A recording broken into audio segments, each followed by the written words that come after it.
Bonjour à tous, nous sommes le 17 février 2025, nous recevons aujourd'hui Yvan.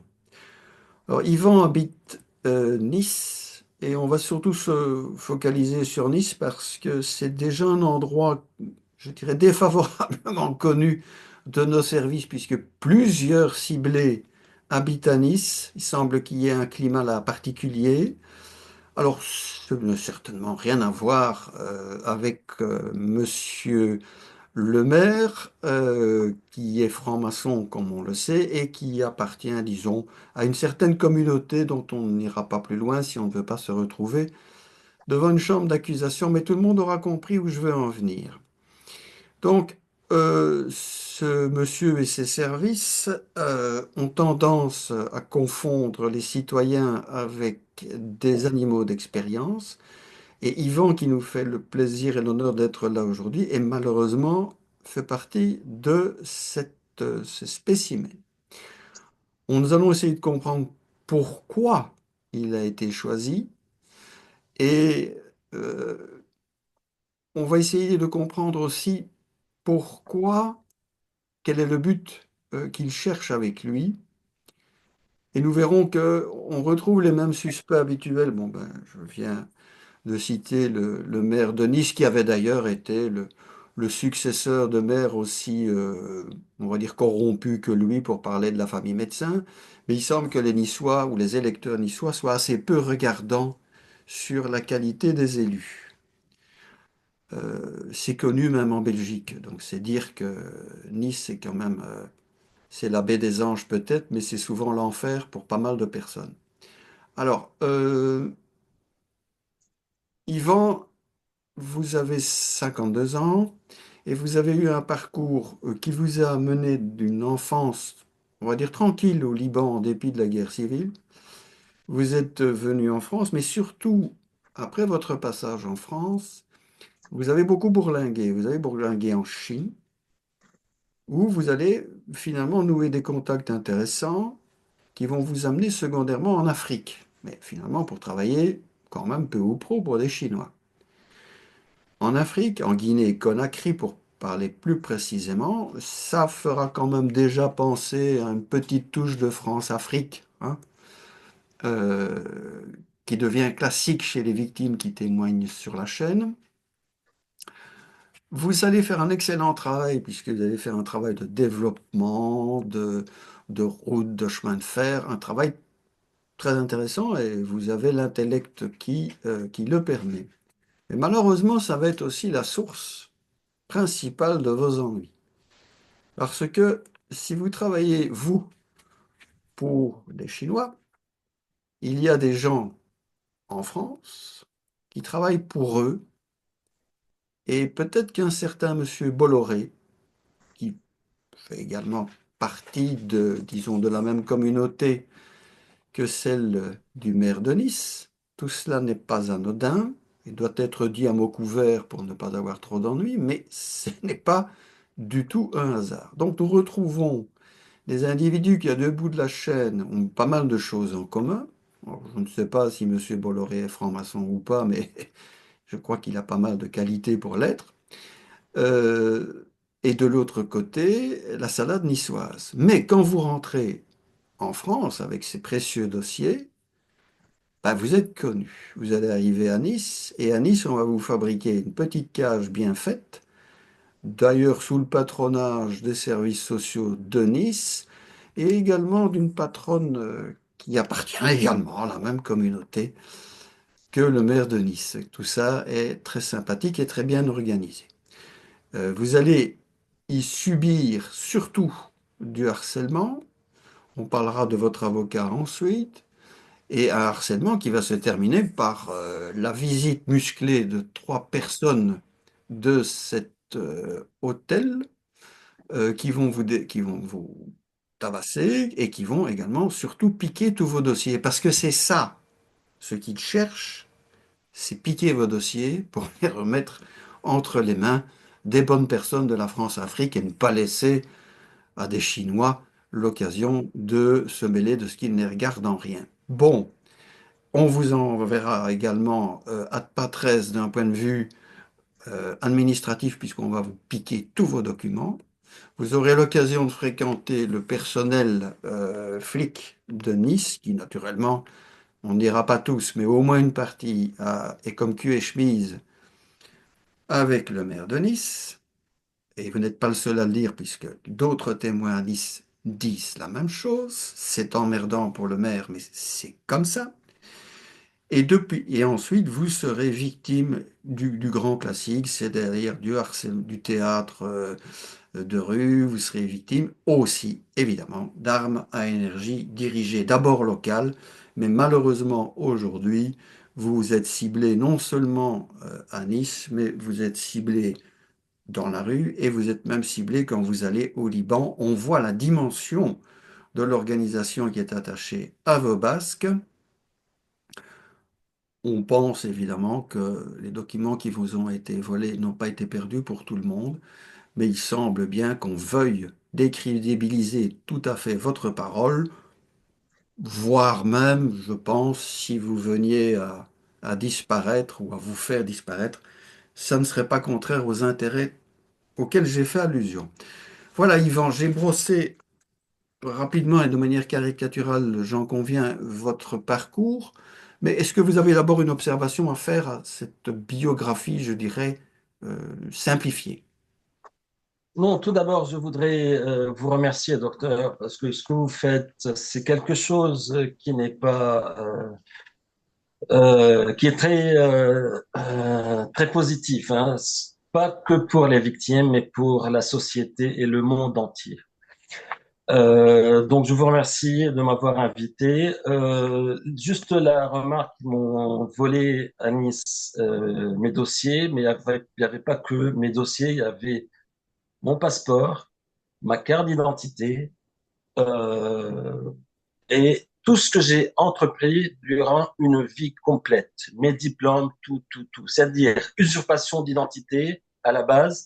Et qui peut savoir qu'est-ce qu'ils ont fait avec mon passeport, avec ma carte d'identité, s'ils l'ont utilisé pour me faire passer pour un criminel, alors je ne sais pas. Mais j'ai porté plainte et le procureur n'a même pas eu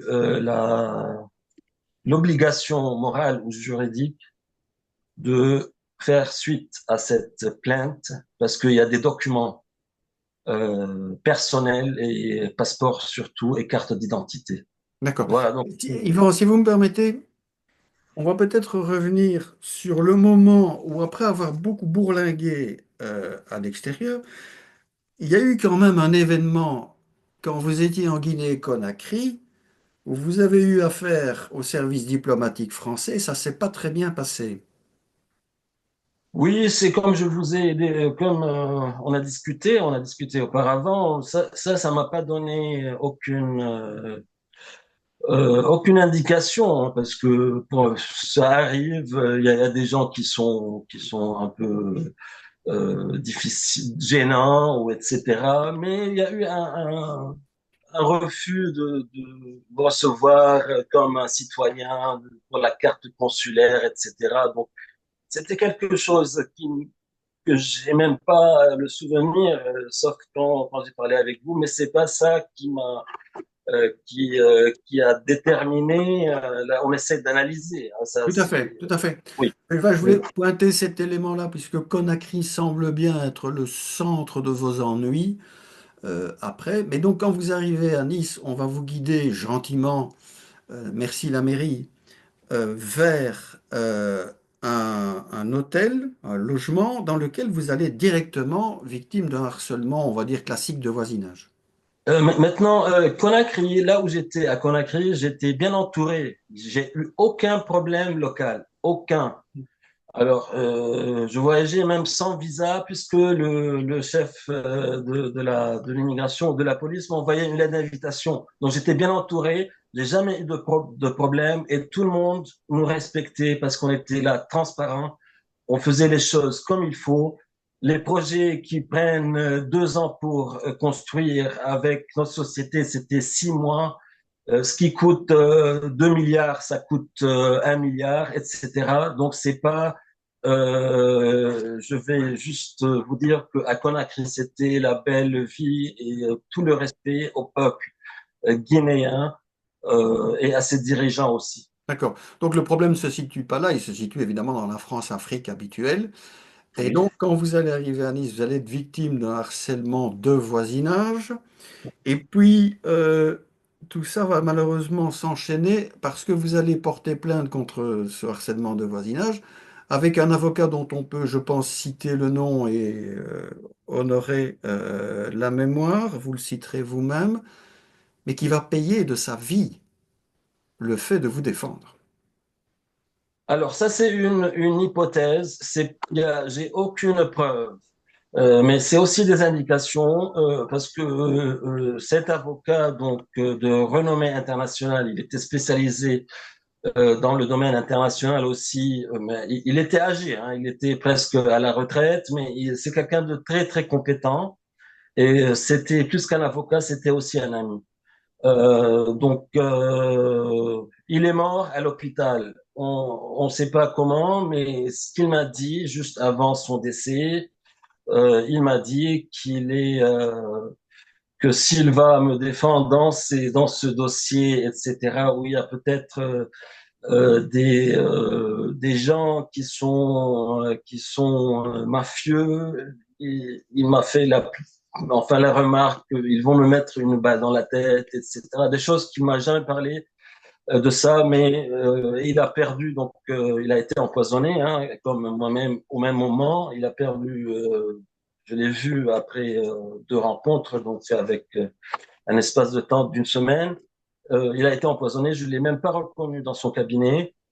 Et il m'a dit que il risque de mourir à l'hôpital parce que il a choisi, ils l'ont fait signer un document qui est de dégagement de responsabilité de l'hôpital. C'est ça, c'est ça. Je vous interromps là-dessus, petite réflexion médicale. Mes confrères qui font signer un document pareil seront beaucoup, beaucoup moins regardants quand il s'agira de vacciner à tour de bras avec un produit dont ils ne connaissent rien. Donc on voit que c'est un zèle de protection qui est quand même assez curieux. Oui, ça je sais pas, c'est quelque chose de bien planifié, je crois, et c'est des gens qui sont professionnels dans ce domaine en matière de criminologie, mais ils font les choses pas au hasard. Il n'y a pas de hasard avec ces gens-là, hein. Quand on connaît leur manuel Mhm. que j'ai eu l'occasion de le lire, mais un document en anglais, on sait très bien que tout est étudié avec un manuel, comme on étudie la médecine, on étudie ce manuel, et c'est facile à appliquer, ça c'est un enfant peut l'appliquer, parce que c'est comme des jeux vidéo aujourd'hui, avec toutes les technologies qui existent et qui facilitent ce type de crime. Tout à fait. Mais il se fera que après la mort de votre ami avocat, c'est là que vous allez subir l'agression la plus caractérisée. C'est clair. Donc, si vous voulez, en deux mots, je peux vous dire. Donc, c'était le 22 mai 2017, dans cet hôtel meublé, où j'étais là temporairement en attendant de trouver un logement décent, puisque c'est pas une question de financement, mais c'était une question de CDI. Et si vous n'avez pas malheureusement un CDI, vous ne pouvez pas louer. Vous ne pouvez pas louer un logement. Donc, j'étais obligé de passer par ce biais pour ne pas déranger mes parents qui sont à Nice. Et ma maman, elle est assistante maternelle, elle s'occupe des enfants. Donc, elle n'a pas le droit pas elle a son espace et c'est tout. J'ai pas le droit et non plus là. J'ai pas 15 ans pour habiter chez elle, donc j'ai accepté en attendant de trouver un logement. Et c'est là-bas où tout a commencé, où le 22 mai 2017, trois personnes, donc des employés de cet hôtel meublé, sont rentrés alors que j'étais sous la douche. Ils ont forcé la porte, ils sont rentrés, ils m'ont agressé, ils m'ont détruit mon téléphone, des choses comme ça. J'ai essayé de me défendre autant que je peux, mais il y avait un Tunisien qui fait 100 kilos et il y avait un autre, je ne sais pas de quelle nationalité, mais il s'appelle Jérôme, algérien, juif, je ne sais pas, mais peu importe. Et il y avait qu'on appelle une troisième personne aussi qui travaillait, qui n'a pas participé à cet agressement, mais elle était là. Et cette personne, peut-être, elle travaillait au noir puisqu'elle n'est plus là-bas. Quand j'étais agressé, j'ai, je me suis, j'ai mis mes habits, je suis allé dehors. Et puis, j'ai vu toutes mes affaires se déplacer avec ces trois personnes. J'avais tout ce que j'ai entrepris dans une vie, hein, tout. C'est-à-dire, il y avait les dossiers de protocole d'accord, de signature, tous des dossiers confidentiels de plusieurs sociétés, de plusieurs projets, euh, mes documents, mes diplômes. À savoir, par exemple, si vous n'avez pas un diplôme, vous ne pouvez pas aller en Chine pour votre visa. Il faut avoir le diplôme original pour qu'il vous donne un visa, etc. Bijoux de famille, de A à Z, les ordinateurs, les clés USB, rien. Je suis resté dans un état où j'avais juste un t-shirt. En bas, je regardais tous mes affaires descendre avec des chariots et je sais pas quoi, et ils les ont déplacés quelque part. Donc j'ai appelé la police, j'attends la police, elle vient pas, je rappelle, ils disent qu'ils viennent, après ils viennent pas, etc. Donc finalement, tout a été disparu, j'ai été porté plainte, et la plainte, elle est là, sous les yeux, tout est archivé. Alors, ça ressemble plus à un déménagement qu'à un vol, hein, parce qu'on vous a déménagé carrément. Oui. Oui, oui, c'est C'est ça. elle Et m'a mis donc dehors. après, c'est ça. Et après, quand vous allez les porter plainte auprès de la police de Monsieur Christian Estrosi, on ne peut pas dire qu'il manifeste un enthousiasme délirant et essayer de trouver ce qui s'est passé. Alors, moi, j'accuse personne, hein, j'accuse personne. On va arriver sur cette personne que vous venez de nommer parce que elle a participé à quelque chose. Mais à savoir que parfois, ces gens-là, ils sont tellement malins qu'ils utilisent la signature et ils falsifient des documents. Peut-être ce monsieur, il n'est même pas au courant. Il est au courant qu'il y a des magouilles, mais c'est pas lui qui l'a signé, c'est quelqu'un d'autre qui a signé des documents contre une personne parce qu'ils falsifient tout. Ces gens-là, ils falsifient tout. Même, ils se prennent pour des espions. C'est des faux espions. C'est des magouilleurs. C'est des psychopathes. Je parle de ce groupe de criminels qui organisent des crimes organisés, notamment ce qu'on appelle en anglais, c'est le gang stalking. Gang, ça veut dire bandit. Stalking, c'est suivre quelqu'un. Donc, c'est un groupe de bandits qui suivent une victime. On peut l'appeler autre chose, mais c'est un crime organisé et c'est le crime le plus dangereux pour une société. Et il n'y a pas de plus criminel juste après la pédophilie à ce crime que j'espère bien que les choses vont changer et que les gens soient conscients de ce phénomène qui peut détruire pas juste la victime, sa famille et une société complète, même un pays. On est bien d'accord. Euh, Peut-être nous sommes là en 2017. Entre 2017 et 2020, vous allez être l'objet d'un harcèlement continu. Mais vous allez être déjà l'objet d'un harcèlement par arme électromagnétique. Alors, le harcèlement, oui, au départ, c'était du stalking, c'est-à-dire des gens qui suivent quelqu'un pour intimider.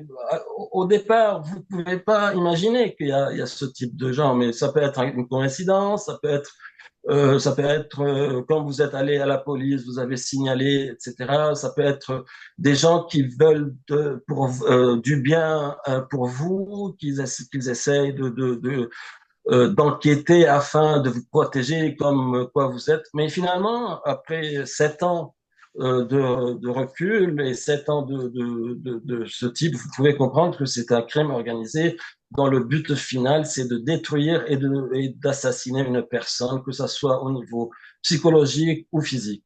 Et social. C'est-à-dire que Et votre c'est ça, parole oui, ne sera plus entendue. Parce que entre 2017 et puis après ça, on parlera de 2020, vous allez être donc victime d'armes à énergie dirigée. Donc, expliquez-nous un peu comment vous avez ressenti les premières attaques qui viennent des voisins, hein.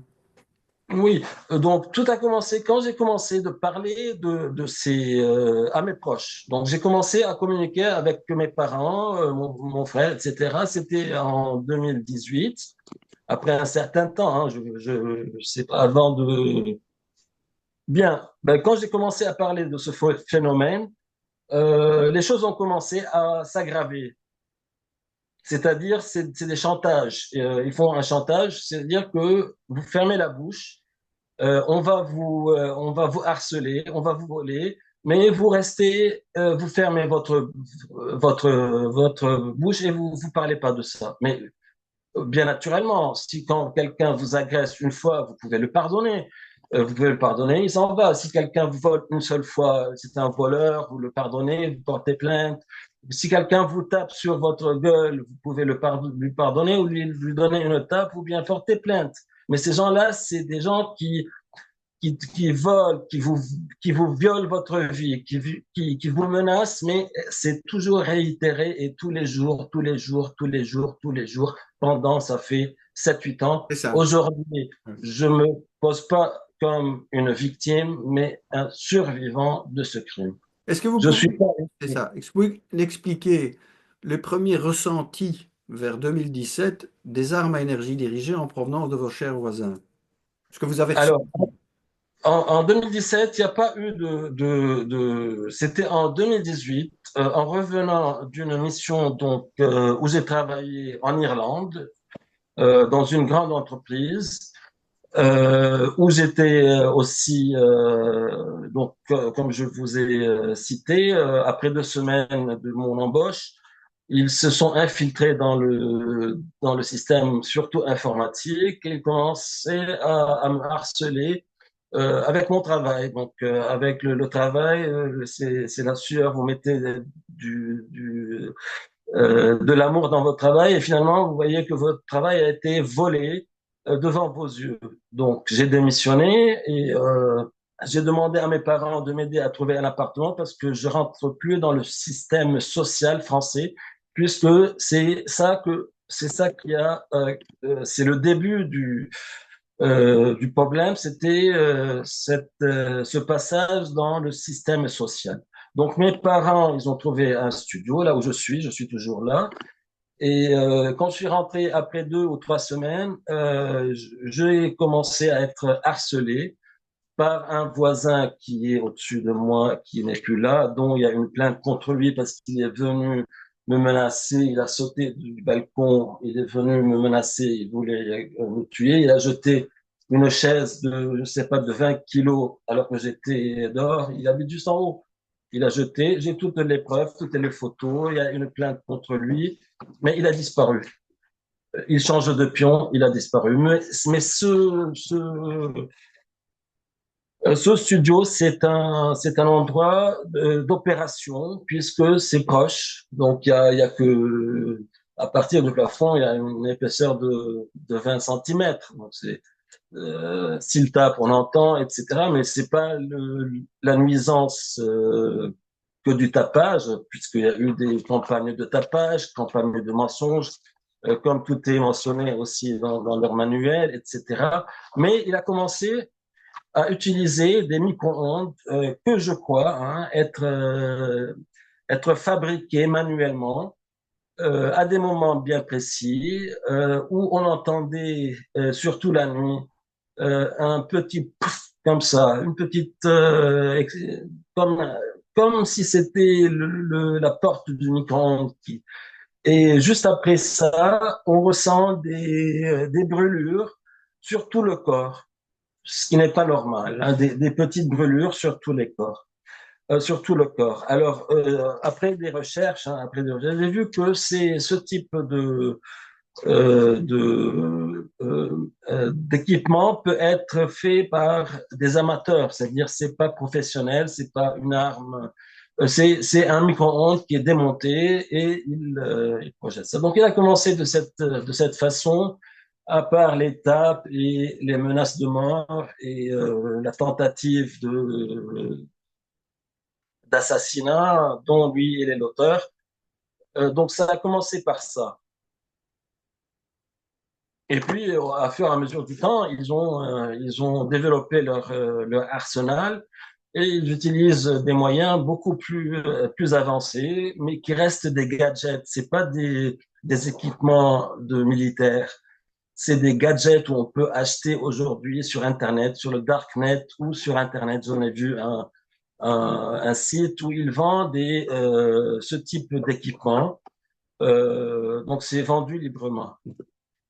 C'est vrai, hein, ça c'est du traficotage local, mais quand même, après, je l'ai dit dans l'introduction, vous allez être victime d'armes à énergie dirigées en rue et au Liban, y compris. Donc ça, c'est pas à la portée de la petite crapule venue du voisinage. On voit bien que là, il y a une participation, et il y avait déjà une participation quand vous étiez en Irlande puisqu'ils se sont introduits dans le système informatique de l'entreprise dans laquelle vous travaillez pour vous déconsidérer. Et on peut dire aussi que la directrice qui avait pris votre défense a été mutée en Bulgarie. Donc ça montre bien que ces petites frappes que vous décrivez ne sont un tout petit maillon terminal de la chaîne, mais qu'il faut inclure des organismes qui ne peuvent pas manquer d'être étatiques à un moment ou à un autre.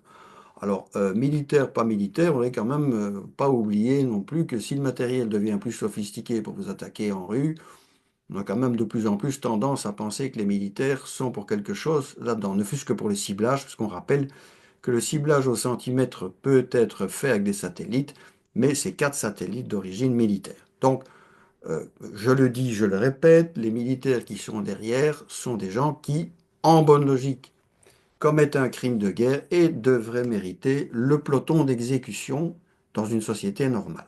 Bien. J'ai lu, j'ai lu beaucoup d'articles que il y a beaucoup d'ex-militaires qui participent.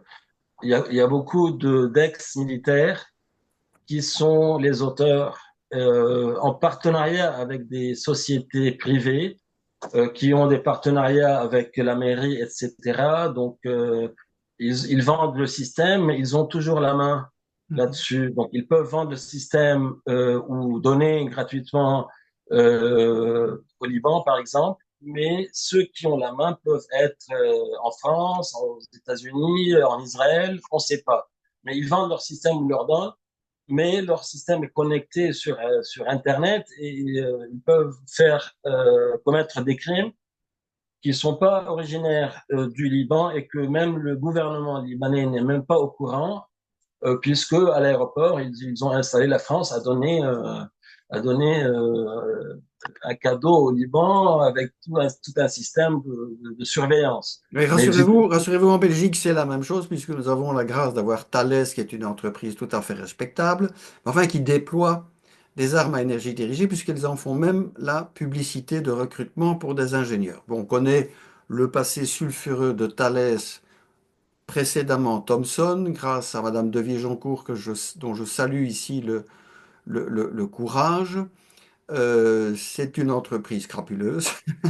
Ça leur plaise ou que ça leur plaise pas, je doute fort qu'ils m'en veuillent beaucoup d'un point de vue juridique, mais je les attends. Donc, il faut savoir qui c'est. Hein. Thales, c'est ça.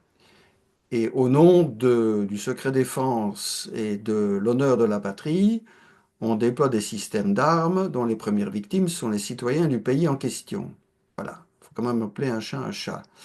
Mais nous allons peut-être passer en 2022, parce que là, il va vous arriver un élément encore plus grave, c'est qu'on va vous agresser et on va profiter de cette agression pour vous faire terminer dans un hôpital psychiatrique. Alors, si vous avez la gentillesse de nous raconter l'agression, la participation des flics et ensuite votre amené dans un hôpital psychiatrique auprès duquel vol au-dessus d'un nid de coucou semble être une filiale du Club Méditerranée. D'accord. Donc tout d'abord, je voudrais juste préciser que là, ils ont commencé les harcèlements hein, en 2018 avec le truc. Il faut bien préciser que quand, après avoir eu des documents, j'ai fait des recherches, etc., j'ai envoyé des lettres. Une lettre avec avis de réception au Premier ministre à l'époque parce que j'ai été menacé à plusieurs reprises hein, et que j'ai été frappé dans la rue à plusieurs reprises à Nice. Et on a bien constaté qu'il n'y a aucun suivi pour arrêter les auteurs. Donc c'est comme vous dites, c'est des gens qui agissent sous couverture. Ils peuvent pas, c'est pas un individu, un délinquant juste qui est venu parce qu'il est obsédé. Non, c'est des gens qui sont certainement obsédés, des psychopathes, puisque si on lit le rapport de l'université Panthéon-Assas, dont il parle des stalking, il parle des pathologies de ces gens-là qui participent à ce. Donc, c'est des gens malades, tout d'abord. Malades et criminels, ils peuvent être criminels et agressifs et ils peuvent faire des choses très dangereuses, surtout un homicide. Alors, il n'y a pas que ça. Donc, je suis allé même en Espagne avant d'aller en Espagne. Donc, ça a été la même chose en Espagne. En Irlande aussi, ils m'ont fait rater le vol. J'ai voulu porter plainte. Tout est planifié pour vous garder sans argent pour que vous ne pouvez pas y arriver à destination. Bien. Maintenant, pour répondre à votre question, un incident, donc c'est un incident parmi d'autres où j'étais hospitalisé abusivement et Oui, sans mais mon est-ce que vous pouvez quand consentement. même nous dire le passage au commissariat où on vous a mis dans une espèce de pièce à cochon Oui, parce que vous veniez porter plainte pour une agression.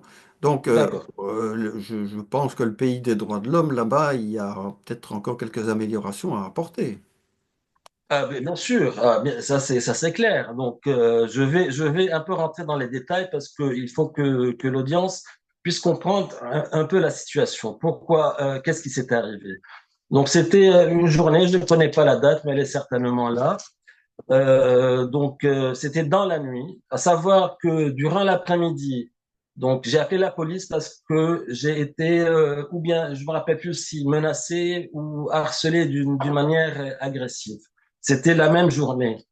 Donc finalement, j'appelle, il y a, ou bien ils disent, Monsieur, on va venir, et ils viennent pas. Après, vous appelez encore une fois, ils disent que la mission a été déroutée, ou bien ils disent, monsieur, on va venir avec des équipements pour contrôler, parce que moi, j'ai des équipements, j'ai des preuves. On va venir vous régler cette histoire, mais finalement, ils n'arrivent pas parce qu'il y a eu un ordre de ne pas intervenir, parce qu'ils ne veulent pas garder des preuves. Euh, donc, on était, par rapport à votre question, si vous pouvez me rappeler, votre question, c'était... Donc, vous allez au commissariat et là, vous Oui, allez être considéré non pas comme un plaignant, vous allez être considéré comme un individu dangereux. Vous avez des gens dans le commissariat qui visiblement se fichent de votre gueule, mais vous avez aussi un individu qui n'est pas en tenue de flic et qui visiblement appartient aux officines sombres de la nation. Et le but, c'est quand même de vous mettre en garde à vue dans des conditions que vous allez nous raconter, qui sont quand même des conditions... d'accord. Donc, sur ce point, je vais pas prendre mon temps, mais je vais essayer de rentrer dans des détails un peu, parce que je vous ai dit que le même jour, j'ai appelé la police, j'ai tout l'historique, les captures d'écran et les preuves et les enregistrements. Bien. Ils se sont pas intervenus comme d'habitude. Et bien, bref. Maintenant, parfois, vous appelez la police, mais vous tombez sur ces criminels-là. Donc, il y a aussi manipulation de vos communications. Et imaginez les auteurs. qui vous surveillent ou vous écoutent leur tête. Quand vous appelez la police, elle n'intervient pas. Vous pouvez comprendre que cet acte encourage les criminels. Bien. Alors, cette nuit-là, j'étais endormi, j'étais en plein sommeil. À 1h, 1h30 du matin, ma porte d'entrée commence, il y a quelqu'un qui tape à la porte d'entrée. Bien. J'ai pas ouvert la porte, mais cette personne insiste. Alors, j'ai voulu ouvrir pour savoir c'est qui. Surtout qu'il y a plusieurs complices dans l'immeuble où je suis. Donc, j'ouvre la porte, je vois un monsieur qui a l'air d'être bourré, mais un jeune, mais qui ne parle pas français. Il parlait une langue étrangère. J'ai dit, monsieur, qu'est-ce que vous voulez? Il commence à me pousser. Il voulait rentrer chez moi. Bien.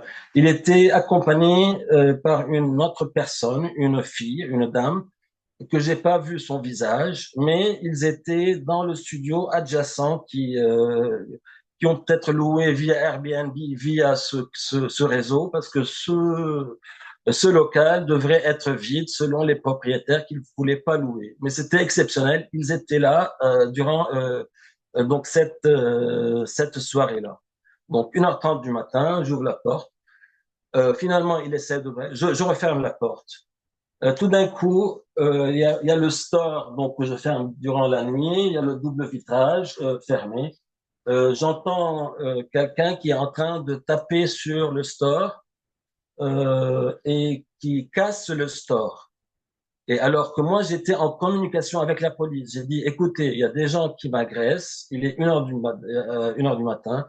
Ils sonnent la porte. Ils voulaient rentrer par force. Il y a une autre personne qui commence me menacer en arabe. Il me menaçait de mort et qui a cassé qui est en train de casser mon store. Et vous pouvez l'écouter. Tout est enregistré. Mon appareil enregistre tout. C'est enregistré et j'ai toutes les archives. Donc, je vous dis pas quelque chose qui n'est pas prouvable. Donc, j'insiste à ce que la police intervienne parce que ces gens-là deviennent fous. Ils cassent le store, d'autres de l'entrée, donc ils sont 2 ou 3 personnes en bande organisée. C'est pas des individus isolés, c'est un groupe de personnes qui ont organisé ça. Bien. Finalement, la police intervient. À cette époque, j'avais un chien, j'avais un Malinois à cette époque. Et le Malinois elle n'a pas aboyé un seul, parce que elle écoute ce que je lui dis. Donc, la police arrive. Je suis très content que la police est arrivée, parce qu'il y a eu beaucoup d'infractions qui ne se sont pas intervenues. J'étais très content que la police est arrivée. J'ouvre la porte comme ça. Bienvenue, voilà, le constat, regardez, voilà. Ils ont fait leur constat. Tout est clair, tout est enregistré. Les captures d'écran même la communication avec la police a été enregistrée.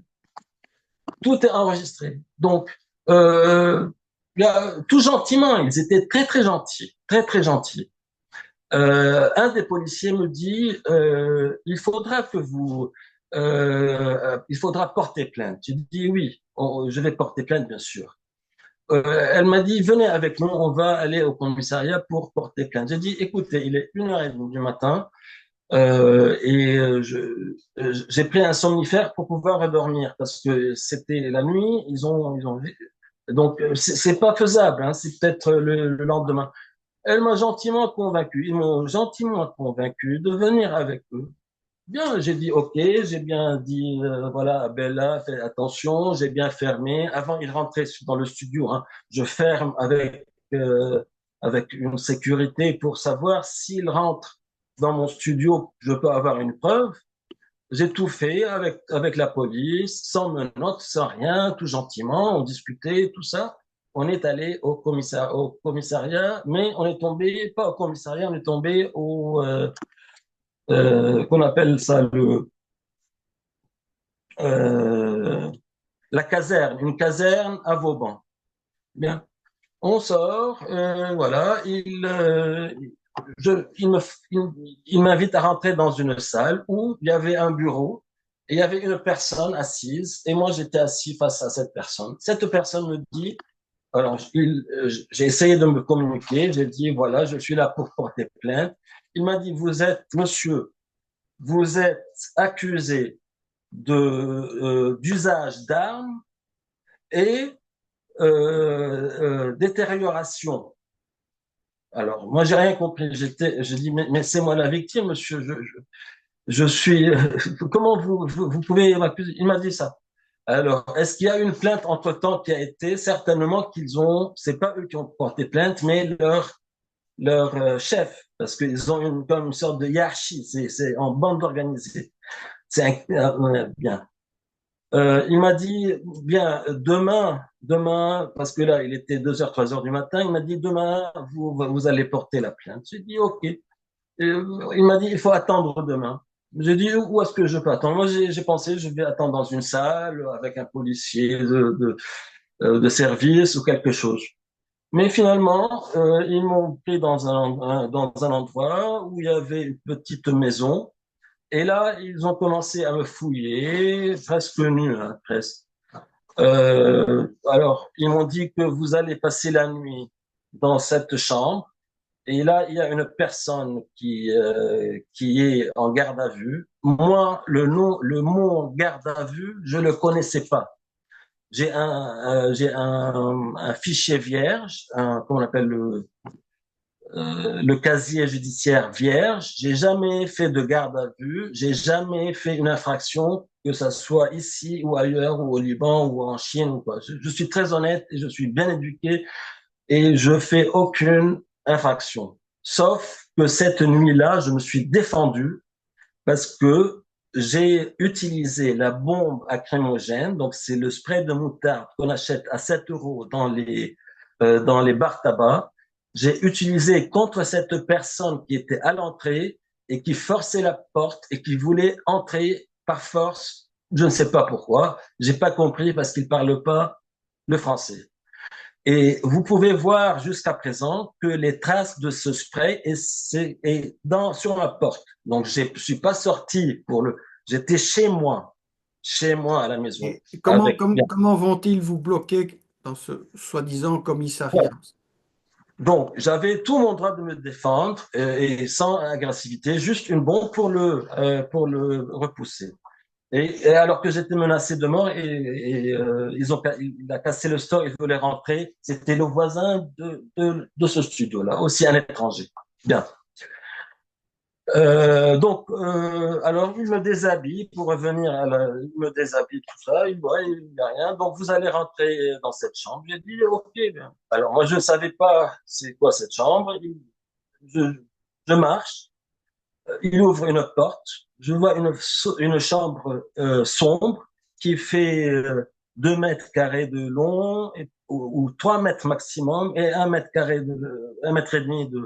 Donc ça fait 4 mètres carrés, 3, 4 mètres carrés, deux, j'en sais rien, mais une petite sombre, il n'y a pas de lampe, ça puait, il y avait des insectes par terre, il y avait des déchets humains, donc des déchets humains. Il y avait une toilette et il y avait un seul lit, il y avait une personne, aussi une personne étrangère.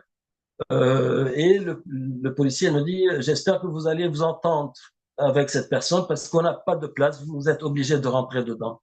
J'ai dit, écoutez monsieur, avant tout, j'aimerais bien prendre une photo de cet endroit et appeler mon avocat. J'ai dit ça avant tout. Et en terminant ces mots, je reçois mais un coup sur mon dos, et j'atterris dedans, dans ce local, et la porte, elle est fermée. Et je me retrouve avec cette personne, heureusement qu'elle était gentille, hein, qu'elle était gentille. Elle me dit, ne vous inquiétez pas, la garde à vue, c'est quelques heures, 12 heures maximum. Ben oui, mais je ne sais pas pourquoi je suis là. Alors, bien, j'ai essayé de passer le temps sans dormir parce que je n'y arrive pas. J'attendais, mais le temps passait très lentement. J'ai soif, il faut taper. Après 1 heure, ils arrivent. quelqu'un arrive où il n'ouvre pas la porte, il n'y avait pas de lumière, rien, rien, rien, rien. Finalement, j'ai réussi à avoir quelqu'un en tapant. J'ai dit, j'avais mal au cœur. J'avais mal au cœur parce que c'est inacceptable. J'ai pas l'habitude de ça et je ne m'attendais pas parce que comme je suis victime d'agression et d'intrusion et de menaces de mort, que c'est moi-même qui se trouve dans ce Yvan, bordel. pour des questions de tenue d'horaire, je suis obligé de vous raccourcir un tout petit peu ici. Mais Oui. si on passait directement aux experts psychiatres et à votre débarquement dans un hôpital psychiatrique, vous m'avez cité l'hôpital Sainte-Marie à Nice. Bon, on leur dit bonjour et on attend aussi les plaintes qui viendraient peut-être après. Mais racontez-nous comment vous allez sortir de ce guêpier de commissariat via un expert, entre guillemets, puis vous allez vous retrouver dans un hôpital. Racontez-nous un peu tout ça. Donc, puisque j'ai demandé de voir un médecin, un généraliste parce que j'avais mal au cœur, ils n'ont pas envoyé un médecin, ils ont envoyé une personne que je connaissais, enfin je ne savais pas, mais il se présente, ils ouvrent la porte, il me dit venez, je viens.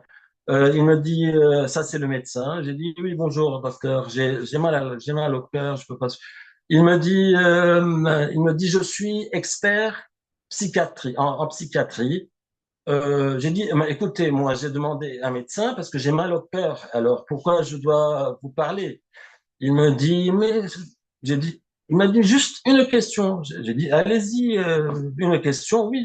Il m'a dit, pourquoi vous êtes là? J'ai dit, ben, moi, je sais pas, je suis là pour porter plainte parce que j'étais victime d'agression et je me suis défendu avec le truc là, la moutarde, chez moi à la maison. Il m'a dit, OK, merci. Il est parti. Après le matin, donc après quelques heures, ils ouvrent la porte, monsieur, venez, vous êtes libre. En sortant, il y avait un groupe de pompiers qui rigolaient, etc. Ils me disent, allez, on va vous prendre à Sainte-Marie. Je dis, mais monsieur, pourquoi ça nous... Rien. Ils me menottent avec l'aide des policiers. Je ne sais pas s'ils m'ont attaché ou pas, mais en tout cas, c'était dans des conditions extrêmement, euh, on peut pas même pas décrire. Donc, je suis allé à l'hôpital, je suis arrivé là-bas. Là-bas sur place, donc euh, ils m'ont obligé de prendre des traitements que je voulais pas prendre avec des chantages, je ne sais pas quoi. J'ai été menacé par le personnel et des patients à plusieurs reprises. J'étais harcelé à plusieurs reprises sur place. J'étais empoisonné sur place. J'étais sur le point de m'handicaper parce qu'ils m'ont donné intentionnellement un surdosage d'un médicament qui m'a handicapé. Et heureusement, je vous ai raconté comment ils ont les techniques, comment ce monsieur, un patient, il utilise un patient avec une assistante de l'hôpital qui vient, il commence à vous menacer, à vous agresser pour vous provoquer afin de... Finalement, le plus grave, c'était cet empoisonnement où on m'a empoisonné. J'étais comme un handicapé. Je pouvais plus rien faire. Donc, j'ai demandé de voir des médecins en appelant, etc., mes parents. Et finalement, j'ai eu la chance d'avoir euh, deux médecins. Donc, une généraliste et une psychiatre. Ils m'ont bien traité, et ils ont fait un diagnostic. Et ça, ce type de handicap, je l'ai plus senti après 2 heures. Excusez-moi.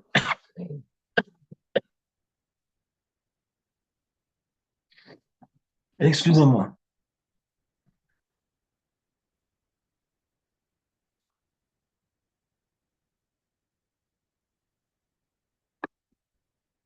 Après, ce charlatan, c'est le psychiatre qui était dans la caserne, chez la police. C'est lui, c'est ce charlatan, que j'ai pas son nom parce que j'ai pas le dossier sous mes yeux. C'est lui qui a fait un faux diagnostic pour m'interner, pour me discréditer et pour m'enfermer à vie. Et j'ai toutes les preuves. La question de mon handicap, j'ai bien sûr toutes les preuves avec des attestations écrites par des témoins. Les agressions, j'ai été agressé par l'homme de ménage qui est venu il aussi m'a agressé en pleine journée alors que j'essayais de faire bouger une personne handicapée sur un siège roulant. Bien. Il est venu, mais j'appelle la police. J'ai dit, écoutez, ils me disent, allez voir la direction. J'ai été voir la direction, mais ça a été réglé. Moi, je me maîtrise. Mais j'ai eu beaucoup d'agressions et de provocations. Après, j'apprends par le biais de mon avocat que c'est le maire de Nice qui a ordonné cet internement. Alors que je connais pas ce maire, j'ai aucun problème avec lui. Je ne sais pas, hein, mais ça m'a étonné. Après, de plus, je suis resté à peu près 2 mois, hein, 2 mois. Finalement, c'est la justice, parce que j'ai fait appel, et c'est la justice, c'est une juge qui a été très honnête et qui a compris l'histoire, c'est la juge de la liberté, je ne me rappelle plus, mais qui a mis fin à cet internement. Mes parents ont souffert. Mon père venait tous les jours. Il est âgé, il a glissé sous la pluie une fois, il a fallu. C'était infernal parce que c'est pas une personne c'est toute une famille qui a été détruite. Bref, on a toujours l'espoir et on reconstruit. Mais aussi, il faut bien préciser que c'est le sous-préfet. Il a fait une lettre et je l'ai cette lettre pour renouveler l'internement pour 3 mois renouvelables. C'est-à-dire, ils avaient l'intention de me mettre en asile à vie et de me handicaper sur place ou de me tuer là-bas. Ça, c'est clair. Et j'ai toutes les preuves. D'accord. Heureusement, le juge, avec les dates, etc., et l'avocate qui me défend. Vous avez pu sortir. Je vous presse un peu parce que nous arrivons tout doucement à la fin de l'émission, mais on voit bien cette psychiatrisation abusive que je connais également en Belgique et que j'ai dénoncée. Donc c'est un système très, très, très bien organisé. Mais quand vous serez sorti, vous allez essayer de retravailler. Et derrière, ils sont quand même toujours là, ne fût-ce que pour vous empêcher de voyager. Je pense que vous vouliez retourner en Chine et ils sont parvenus à vous en empêcher. Alors, travail, je suis sous discrimination. J'ai quatre dossiers pénaux, hein, c'est de la discrimination. Discriminé par toutes les structures de Pôle emploi, etc. Donc des discriminations avec du foutage de gueule. Pourtant, j'ai un CV qui n'est pas mal. Je maîtrise 4 langues. J'ai un bac plus 4. J'ai des expériences en France en tant que cadre et à l'étranger, une expérience qui n'est pas rien. Donc, je peux facilement trouver au moins un travail alimentaire. Mais depuis 2018 jusqu'à aujourd'hui, il me laisse sans travail, mais c'est intentionnel pour m'isoler et me discriminer et faire souffrir la personne. Moi, je souffre plus parce que quand vous êtes habitué à ça, fini. Il faut s'adapter. Et je suis plus une victime, je suis un survivant de ce crime qui est le plus criminel qu'un être humain a pu imaginer. Voilà. Donc, je peux pas travailler. Là, j'ai rendez-vous le 27 janvier avec un organisme qui pourrait m'aider à trouver un travail et j'espère qu'ils vont me laisser tranquille et me laisser travailler pour pouvoir aider ma famille et ma fille qui est au Liban. Mais Et moi-même, vous j'ai besoin de m'avez dit déménager. aussi que administrativement, il était parvenu à vous bloquer dans vos voyages. Tout, administrativement, tout. Au départ, j'ai demandé au juge français euh, mon droit de visite de ma fille. Et le juge français, même avec un appel, il a décidé que le juge français n'est pas compétent et qu'il faut voir le juge libanais, alors que je suis français et ma fille, elle est française et je vis en France. Des choses comme ça, mais tout le temps, tout le temps, tout le temps. Et là, je comprends que même la justice, elle est militarisée. Tout, tout, tout, tout. Si comme si vous êtes fiché à tort, vous êtes fiché par abus, pour être un cobaye de ces criminels, pour être un cobaye de ces gens qui n'ont aucune conscience, qui sont que des petites marionnettes qui travaillent pour quelques politiciens véreux dans notre pays. Et ça, c'est malheureux. Et ça peut détruire un pays. Parce que c'est pas au niveau individuel, c'est au niveau sociétal.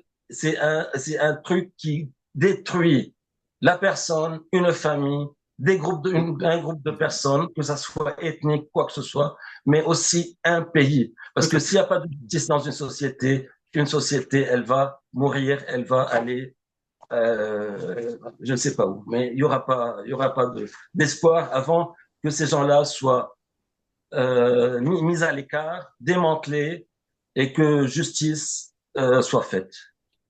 Eh Voilà. bien, écoutez, Yvan, je pense que nous allons nous arrêter là, hein. Vous auriez encore beaucoup de détails, malheureusement, de ce goût-là à nous rajouter. Donc, je veux encore vous remercier.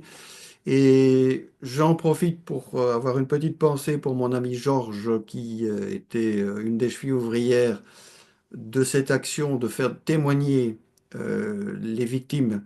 Je pense que c'était fin 2023, je pense.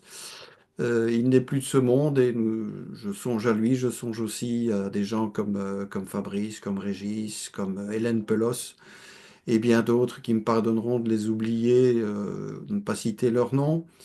Je voudrais aussi rendre hommage à votre courage, à vous de témoigner. Toutes les victimes n'ont pas ce courage, elles ont tort parce que nous n'avons guère le choix aujourd'hui que de faire notre devoir, c'est-à-dire de mourir debout au lieu de mourir à genoux. Et ça ne servira à rien d'essayer de passer entre les gouttes, car, comme vous l'avez dit, c'est un système qui est là pour briser non pas un individu, mais qui est là pour briser toute une société. Voilà, Si vous permettez, je donc, vous en prie. je vais faire une petite conclusion. Donc, aussi hommage à toutes les victimes qui sont mortes. Aujourd'hui, moi, si je témoigne, c'est pas pour me présenter comme une victime. Je suis un survivant. Et mon dernier message, c'est à la communauté internationale que je m'adresse pas au président français parce que c'est une petite marionnette de ces gens-là qui sont au-dessus. Mais je m'adresse à la communauté internationale de mettre fin à ce type de crime parce que c'est pas juste que la torture. Il y a la torture, il y a la discrimination, il y a une liste d'infractions qui fait 3 pages. Et elle est dans ma plainte. Et je voulais rajouter que ma plainte, elle est en ligne. Sur VK, je l'ai mis en ligne. Ça fait 70% de ma plainte. Vous avez le lien, si je vous donne le visa pour mettre le lien si vous voulez, mais il faut m'ajouter comme ami parce que j'ai mis mon profil en privé pour éviter le troll. Pour avoir, donc, sur VK, elle est là et vous avez une copie, vous pouvez la partager, il n'y a pas de problème. Elle est lourde, je peux pas mettre tout ça parce qu'il y a des DVD, des CD, toutes les preuves, les enregistrements, tout ça c'est sur DVD et toutes les preuves, oh, je peux pas tout mettre, mais il y a un aperçu global de ce crime. Et finalement, je m'adresse au gouvernement libanais et je dis au gouvernement libanais, faites attention à ce qui se passe dans votre pays, parce que ce sont des gens qui viennent de l'étranger, ils passent via les ambassades en venant avec une intention visible d'aider le pays, mais ils sont là que pour introduire ce type de système qu'on l'appelle militaire, etc. Mais c'est un crime contre l'humanité. Il faut faire attention et ils gèrent vos appareillages, que ce soit les caméras connectées à partir d'un autre pays sans votre sans votre consentement et sans que vous soyez au courant de ce qui se passe dans votre pays. Parce que moi, je suis libanais, aussi français. Je suis né français, mais je suis libanais aussi parce que je suis né au Liban et maman, elle est libanaise. Et j'aime mon pays comme j'aime la France. Et je communique et je profite de cet instant pour pouvoir communiquer et adresser ce message, bref, pour tous les gouvernements qui ont une conscience et qui aiment leur peuple. Eh bien, Yvan, je vous remercie au nom de tout le monde et ben, nous resterons après la fin de l'enregistrement un petit peu entre nous. D'accord, ok. Merci à Merci, vous. merci à vous, merci à tout le monde.